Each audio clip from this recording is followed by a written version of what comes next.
hate all our songs. I can't stand any of them. No, I don't know. I was really proud of Iris when I did it because it was a breakthrough for me as far as like being able to complete a thought. You know, I was having a lot of trouble writing the last record, and you know, I said I'm gonna finish a song no matter what, and then I did. You know, and I was like, if it sucks, it sucks. If it's great, who cares? You know, great. Be able to, you know, and you get popular, and you know, you're doing okay. You're making a few bucks and stuff to sort of try and do the right thing a little bit. You know, it makes it feel. I don't feel so guilty for you know, doing well. You know, if you have the power to do the right thing occasionally, it's good for you. Right now, I want to get back to the States in a couple days and get ready, make sure we're ready for this next trip.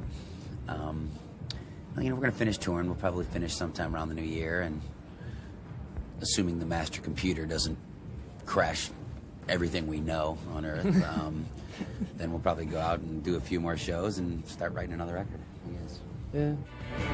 Yeah.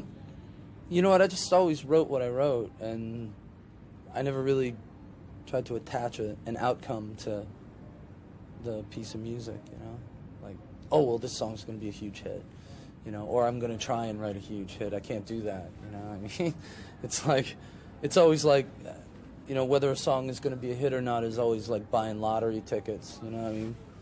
I wrote a lot of hit songs, it's just nobody ever heard them, you know? So. The concept for Iris. Well, it was sort of, I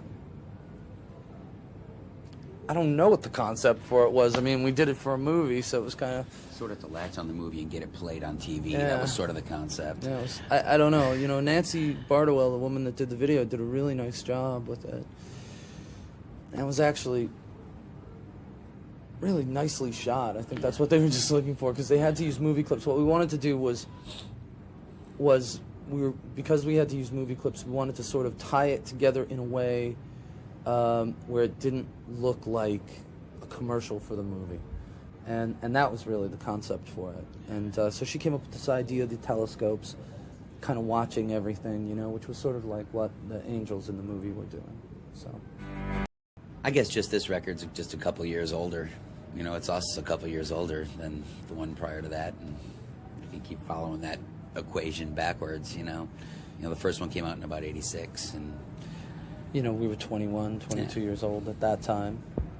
I mean, you know, now we're not, you know, 33. I'm 33. He's 39. You know, so 39. So it's one of those things where it's like, you know, you change. You know, your music changes.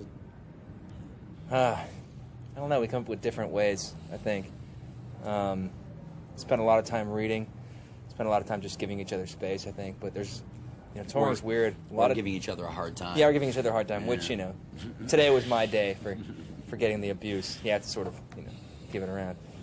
But, no, I don't know. It's, there's a lot of downtime. I mean, sometimes it gets tough because you're away from home for so long. But at the same time, it's, you know, you get to see the world, and you get to play at a lot of different places, and it's always fun to do that. So, I don't know.